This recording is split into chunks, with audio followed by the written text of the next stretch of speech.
एरंडोली व आरग ग्रामपंचायतीने दिव्यांगांसाठी असलेला 5% राखीव निधी का खर्च केला नाही याबाबतची सखोल चौकशी करून संबंधितावर योग्य ती कारवाई करण्यात येईल असे गटविकास अधिकारी ज्ञानदेव मडके यांनी आंदोलकांची भेट घेऊन आश्वासित केले।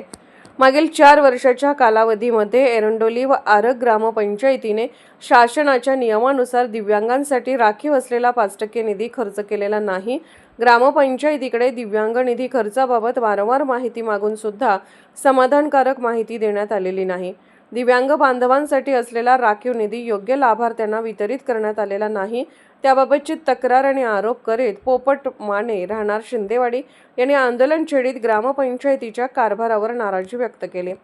यावेळी गटविकास अधिकारी ज्ञानदेव मडके यांनी एरंडोली व आरग ग्रामपंचायतीच्या गैरकारभाराबाबतची सखोल चौकशी करून संबंधितांवर योग्य ती कारवाई केली जाईल असे आंदोलकांना भेटून आश्वासित केले।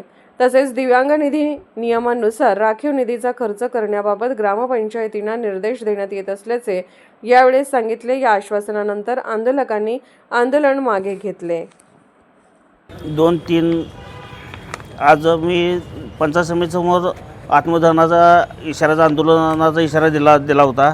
कारण एरंडोली ग्रामपंचायतीमधील गेले 4 वर्ष झाले दिव्यांगांचा एकही रुपया निधी न खर्च करता त्या ग्रामसेवकांना खर्च केला असं मला तिने लेखी देऊन मी स्वतः वैयक्तिक दप्तर तपासून परत मला गायकवाड ग्रामसेवकांनी मला माहिती दिली तिथली पूर्णपणे की दिव्यांगाचा निधी न खर्च केल्याबद्दल।